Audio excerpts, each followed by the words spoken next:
একটা বিবৃতি দেখলাম।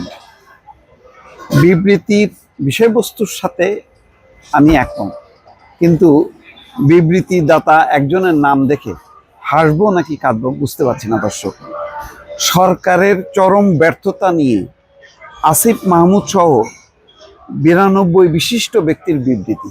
আরে ভাই, সরকারের এই ব্যর্থতা নিয়ে তো বহুদিন থেকে কথা বলতেছি। আসিফ মাহমুদ, সজীব ভুঁইয়া এই এখনো মনে হয় তার শরীরে গন্ধ আছে, উপদেষ্টার গন্ধ। মাহফুজ আলম, উপদেষ্টার গন্ধ আছে, কিন্তু পদত্যাগ করা মাত্রই আর একটা ভয়ঙ্কর চেহারা, আর একটা অন্যরকম রূপে আবির্ভূত হলো।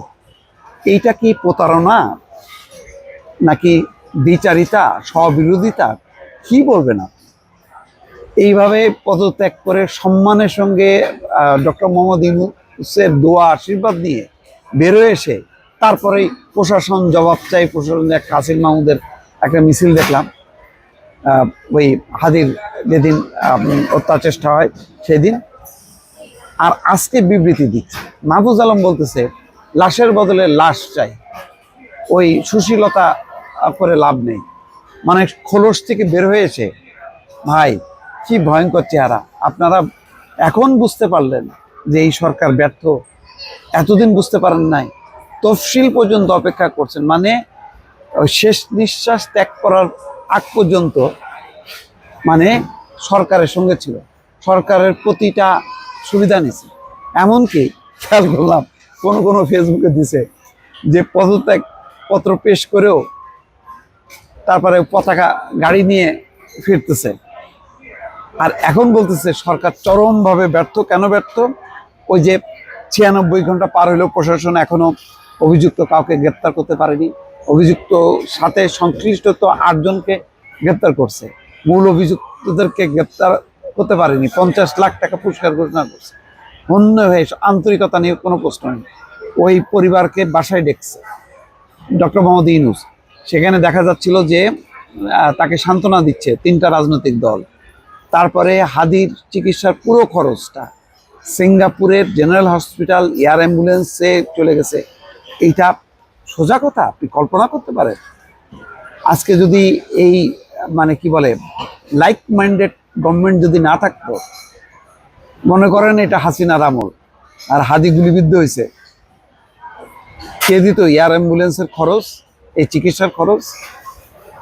দুর্ঘটনা ঘটতে পারে, এটা তো কেউ ঠেকাতে পারে না। হ্যাঁ, তার ঘটনার পর সরকার যথেষ্ট অ্যাক্টিভ কিনা সেটা দেখতে হবে। সরকার চেষ্টা করেছে, এই চেষ্টাটা সাথে সাথে ধরতে পারেনি।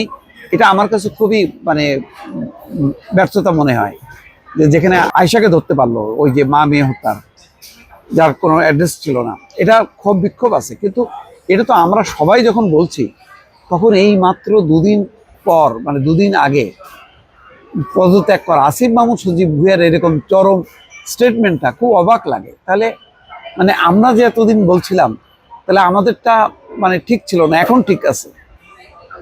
এখন বুঝতে পারলেন? তাহলে এই তফসিলটা যদি আরো 3 মাস পিছিয়ে যেত, আর এর মধ্যে যদি হাজির ঘটনা ঘটতো, তাহলে কি পদত্যাগ করতো না? তাহলে সরকারের থেকে চুপ, আর সরকারের না থাকলে সরব। এটা কি দ্বিচারিতা না? প্রশ্ন। আবার আমি কন্টেন্টের নিয়ে করব না, যে এই ঘটনায় একেবারে সরকার ধরতে পারলে খুবই খুশি হতাম, কিন্তু সরকারকে আমি করছি না এই কারণে যে ভারতের কূটনীতিককে পর্যন্ত হাইকমিশনারকে তলব করছে, সেখানে দিল্লি প্রতিক্রিয়া জানাইছে। আর কি করার আছে? স্বরাষ্ট্র উপদেষ্টার পদত্যাগ চাচ্ছে, গেছে মিছিল অ্যালাউ করছে, সচিবালয়ের মধ্যে ঢুকে পড়ছে। তো এত কিছুর পর এইরকম লাইক মাইন্ডেড সরকারের চরম ব্যর্থতা নিয়ে বিবৃতিটা দিছে, সেখানে অন্যরা ঠিক আছে, কিন্তু আসিফ মাহমুদ, সজীব ভুঁইয়ার এই বিবৃতিটা আমি খুবই অবাক হলাম। মাহফুজ আলম বলছে সুশীলতা আর নয়, একটা লাশ পড়লে আর একটা লাশ পড়বে। এই বক্তব্যগুলি উস্কানিমূলক এবং মত তৈরি করে কিনা এটা বিশ্লেষণ করবেন। কিন্তু আমার কাছে অবাক লাগছে, 2 দিন আগে তাদের কোনো বক্তব্য ছিল না, কোনো বাদ প্রতিবাদ ছিল না, আর এখন তারা স্বমহিমায় তারা আবির্ভূত হলো। এটা কি সঠিক কিনা আমি দর্শকদের উদ্দেশ্যে আমার এই বক্তব্যটা পেশ করলাম। আপনারাই মতামত দিন।